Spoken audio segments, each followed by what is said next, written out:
Le monde de l'imaginaire est riche, très riche. Mais on peut vite s'y perdre. Chaque genre a ses codes et il est utile de les maîtriser pour adapter son world building et son histoire. Et si tu te demandes pourquoi on parle de chat dans le titre de cet épisode, alors je te conseille d'écouter cette boîte à outils pour faire un petit tour des genres de l'imaginaire et trouver celui qui te parle le plus. Et si on apprenait à construire un univers ? Ici, on parle outils, astuces et stratégies pour donner vie à nos mondes intérieurs. Bienvenue dans la boîte à outils de la World Buildeuse, au cœur du chantier de l'imaginaire. Avant de rentrer dans le vif du sujet, je voudrais te remercier d'être là à m'écouter. J'ai lancé ce podcast début octobre 2025 et nous en sommes déjà au 6e épisode et j'ai reçu des messages qui m'ont beaucoup touchée et encouragée. Alors merci à toi Sphénoïde pour tes super commentaires, à Nora de la ressourcerie de l'écrivain pour ton soutien depuis le début, à Dana Milos pour tes retours enthousiastes, à toi Marine pour ton intérêt et à Émilie Tartereau du super podcast Les Plumes Bavardes qui m'a motivée et qui relaie régulièrement mes épisodes. Et merci à toi de m'écouter. Fais-moi signe si je ne te connais pas encore, commente, participe et note la World Buildeuse pour la faire vivre. Tu le sais, j'essaie d'inclure le plus possible les idées des auditrices. Après un sondage sur Insta, les participants m'ont demandé des boîtes à outils sur la cartographie et la musique. J'ai donc de quoi travailler pour les contenus de 2026. En attendant, sache qu'un épisode spécial est en préparation avec ma toute première invitée. Un indice sur le thème de l'épisode.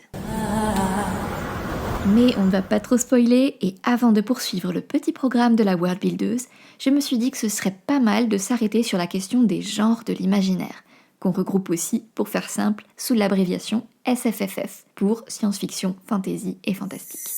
La fiction de A à Z, où tout devient possible dans un monde où l'imagination d'un enfant peut germer et grandir de façon colossale.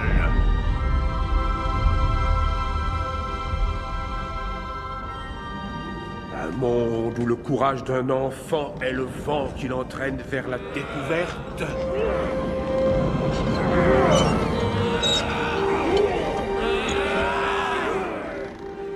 Et c'est le monde où commence ton voyage. Pour pouvoir rentrer chez toi, tu devras affronter 3 épreuves. L'horreur, l'aventure et la fantaisie. Est-ce que tu te souviens de ce dessin animé Richard au pays des livres magiques ? C'est un film de 1994 de Paixot Hunt et Joe Johnston, en anglais The Page Master. Si tu es millénial, tu vois sans doute de quoi je parle. C'est l'histoire d'un garçon, Richard, qui se réfugie dans une bibliothèque. Pour rentrer chez lui, le maître des lieux lui annonce qu'il devra réussir 3 épreuves. Traverser les mondes de l'horreur, de l'aventure et de la fantaisie. Pour cela, Richard peut compter sur l'aide de 3 livres bien vivants dont les chamailleries ne sont pas sans rappeler les débats passionnés entre les fans de genres différents. Dans l'extrait suivant, Fantasy, un livre rose en pantoufles de verre avec une baguette magique et des ailes de fée, s'oppose à Aventure, un livre moustachu et grognon au look de pirate. Pourquoi est-ce qu'on ne fait pas de protège-livre à ma taille? Qui es-tu? La fantaisie. La fantaisie. Et c'est quoi ça? Ma carte de bibliothèque. Mais tu sais lire? Évidemment, je suis un livre, chérie. Et on l'a échappé belle, matelot. Matelot, ne t'approche pas de lui, ma belle. Ce moussaillon est avec moi. Tu connais ce roman au rabais? Oui, c'est Aventure. Ça, c'est ce qu'ils disent tous, chérie. Je t'ai entendu et je te prouverai que je suis un classique. Au passage, on appréciera le potentiel de cet exemple pour une petite étude sur la représentation des genres féminins et masculins. Quant à Horreur, son programme est assez explicite. Moi, j'ai peur. De quoi?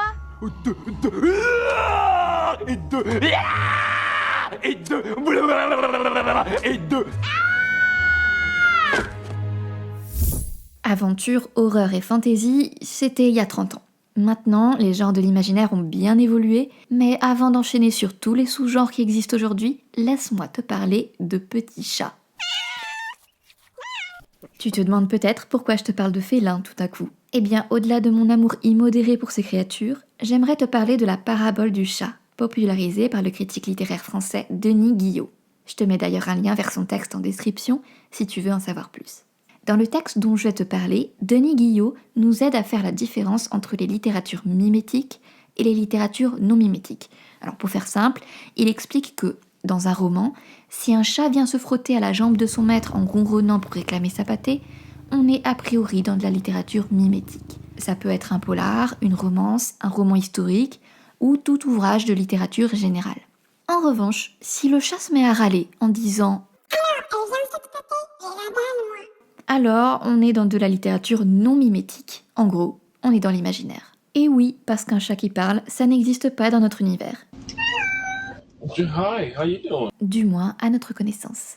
Reste à savoir dans quel genre de l'imaginaire on se situe. C'est là que Denis Guillot poursuit sa parabole du chat.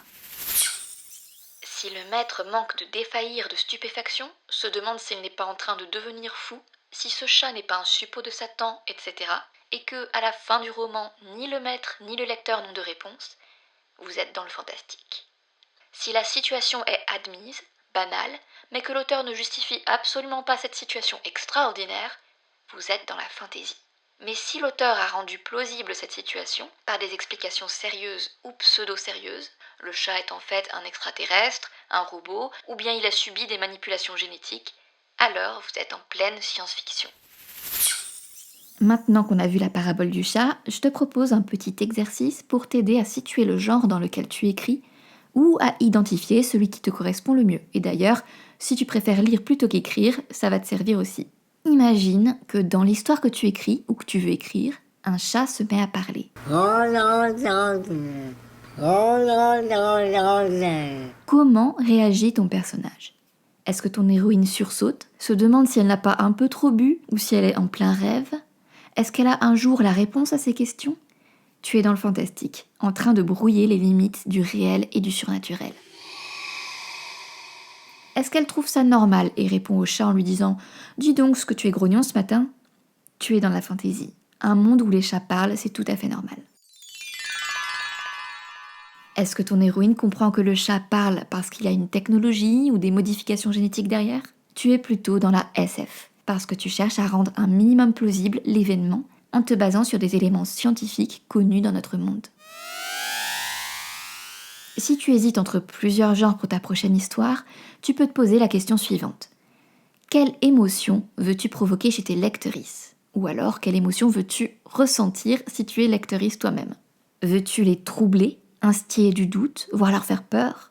Le fantastique est fait pour toi. Veux-tu créer de l'émerveillement, leur permettre de s'évader dans un autre monde affranchi de nos contraintes ? Tu vas plutôt aller voir du côté de la fantaisie.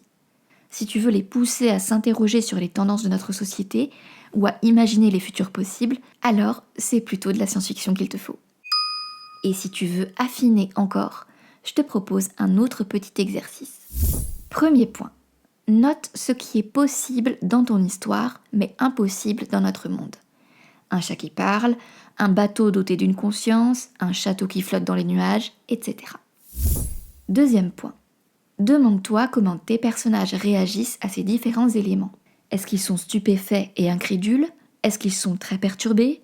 Est-ce qu'ils trouvent ça normal parce qu'ils y sont habitués ? Est-ce qu'ils ont une compréhension de certains mécanismes qui permettent l'existence de ces éléments ? Troisième point.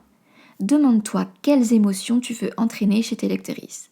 Est-ce que tu veux que ton lectorat croie à ces éléments ou bien qu'il doute ? Est-ce que tu veux qu'il soit émerveillé, terrifié, qu'il soit emporté dans cet univers ou qu'il se pose un tas de questions ? Cet exercice devrait déjà t'aider à identifier ton genre de prédilection, même si tu peux en avoir plusieurs. Tu peux même t'amuser à mixer plein d'éléments différents. On peut trouver des éléments du fantastique dans de la SF par exemple. Parfois, certains mélanges donnent naissance à de nouveaux sous-genres. Ces astuces vous plaisent ? Alors que votre force soit avec nous. Une belle note, un commentaire, un partage et ce podcast décollera vers les étoiles. Aujourd'hui, le paysage littéraire s'est tellement diversifié que le trio aventure, fantasy et horreur du Page Master de 1994 semble bien dépassé. Certains genres sont encore bien identifiés, d'autres sont un peu passés au second plan. Qui est là ? Aventure! Aventure comment ? Mais qu'est-ce que tu me chantes là? Aventure comment? Ouvre sur cette espèce de... il existe une infinité de sous-genres, souvent mouvants, parfois redéfinis au gré des modes et du marketing. Voici quelques grandes tendances pour guider ton écriture ou tes lectures. Le merveilleux. Alors, tous les contes de fées traditionnels, le cycle arthurien ou encore les 1001 nuits, tu as l'embarras du choix. Le fantastique. Il y a bien sûr les classiques d'Edgar Allan Poe ou Maupassant. Tu peux aller voir du côté du roman gothique, Les Mystères d'Udolphe d'Anne Radcliffe par exemple. Et bien sûr toute la littérature vampirique, comme Dracula de Bram Stoker évidemment. On va aussi ranger dans la case fantastique l'horreur et l'épouvante, tous les titres de Lovecraft et de Stephen King bien entendu. Et récemment j'ai eu un coup de cœur pour la weird fiction, plus précisément la tendance Weird Women Writing Weird Books, c'est-à-dire des femmes bizarres qui écrivent des livres bizarres. On y retrouve pas mal de nouvelles, allez voir par exemple Carmen Machado ou Yoko Ogawa. Pour la fantasy, accrochez-vous, on a d'abord la high fantasy et l'heroic fantasy. Ça c'est le Seigneur des Anneaux de Tolkien, l'Assassin royal de Robin Hood. Alors la dark fantasy, par exemple le Sorceleur de Sapkowski ou le manga Berserk de Kentaro Miura. L'urban fantasy, avec la série des Mortal Instruments de Cassandra Clare, ou bien American Gods de Neil Gaiman. La saga Harry Potter de Rowling est parfois rangée dans l'urban fantasy également. La fantasy mythique ou retelling mythologique. Là, c'est Circé de Madeline Miller, et en France, Pallas de Marine Carteron, dont je te parlerai dans un prochain épisode. L'Uchronie et la fantasy historique. Là, on peut y ranger Babel de Rebecca Kuang, dont j'ai parlé dans l'épisode 3. La fantasy animalière. Alors là, on va de Pierre Lapin de Beatrix Potter à Watership Down d'Adams. Et puis il y a aussi la romantasy bien sûr, avec par exemple Outlander. Enfin, la science-fiction. Alors la hard SF, avec Le problème à trois corps de Liu Cixin. On a aussi l'anticipation, la fiction spéculative et la dystopie, avec Le meilleur des mondes de Huxley ou La servante écarlate de Margaret Atwood. Le cyberpunk, c'est le fameux Blade Runner de Philip K. Dick, dont le titre original est Les androïdes rêvent-ils de moutons électriques, et puis Soma de Florian Soulas, dont je t'ai parlé aussi dans l'épisode 3. Le space opéra, Fondation d'Isaac Asimov, ou Dune de Frank Herbert. Et puis le steampunk, avec La machine à différence de Gibson et Les portes d'Anubis de Tim Powers, par exemple. Et en fait, on pourrait continuer à l'infini parce que, je te l'ai dit, même s'il y a des codes et des catégories, la créativité des auteuristes fait que tout ça se mélange et qu'on déborde. Moi-même, sur mon projet actuel, qui mélange Grèce antique et machine, je suis tombée sur le terme bronze punk et même sandal punk. Alors oui, on dirait une blague, mais apparemment ça existe. En fait, la littérature de l'imaginaire est une richesse incroyable, et c'est aussi pour ça que je l'adore. Elle offre une liberté presque illimitée.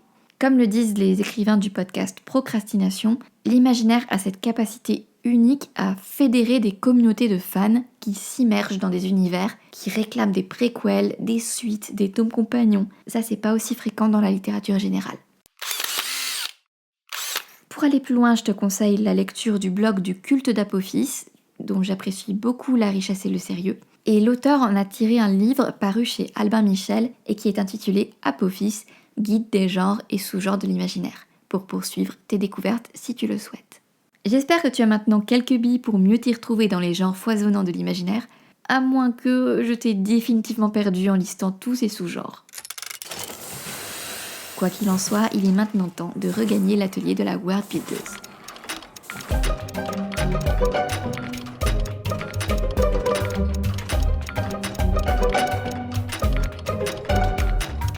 Dans l'atelier de la World Buildeuse, on construit ensemble un monde imaginaire. À chaque épisode, une nouvelle pierre est apportée à cet édifice et l'univers prend vie. On revient sur notre petite île d'Hydrae. Dans le moodboard que j'avais constitué dans l'épisode 4, il y a des photos de ruelles avec des escaliers. L'effet est charmant et j'aime beaucoup l'idée que le village soit en relief. Mais ça m'embête, parce qu'à Hydrae comme ailleurs, il y a des personnes âgées ou en situation de handicap. Alors, pour que tous mes habitants puissent se déplacer sans problème partout, je vais ajouter un système. J'imagine à plusieurs endroits stratégiques du village et de l'île des petites plateformes en granit sous lesquelles, par moment, un jet d'eau de mer se déclenche. Cela permet de soulever les personnes qui se placent dessus et de les amener au niveau supérieur ou au niveau inférieur. Si je veux donner à mon univers une coloration fantasy, je peux dire que ce sont des plateformes enchantées qui sont mues par les esprits du sol et de la mer d'Hydrae. D'ailleurs, pour que cela fonctionne, il faut régulièrement organiser des rituels ou leur faire des offrandes. Ce qui n'empêche pas que, parfois, ces esprits élémentaires se mettent en grève. Ou alors, je peux aller du côté de la science-fiction. Ces plateformes et leur système à propulsion hydraulique sont activés par une série de turbines. La force nécessaire provient de l'énergie marémotrice dont les habitants ont appris à se servir puisque, tu t'en souviens, avec les 3 lunes, ils ont des phénomènes de marée super puissants. À voir si ces plateformes fonctionnent quand même quand on a des méga marées basses. En tout cas, ce système de plateforme est tellement fun et efficace qu'en fait, même les gens qui peuvent grimper les escaliers les utilisent. Et du coup, les escaliers d'Hydrae sont souvent encombrés de pots de fleurs quand on ne s'en sert pas comme des bancs publics. Il faudrait un nom pour désigner ces plateformes. Je n'ai pas d'idée pour l'instant, mais fais-moi signe si tu en trouves. Et en attendant, je te dis à très bientôt. C'était la boîte à outils de la World Buildeuse. Si cet épisode vous a plu, une note stratosphérique, un partage de Tatooine jusqu'à Arrakis et un petit mot à vos amis cyborgs, droïdes ou aliens feront voyager ce podcast dans tous vos univers.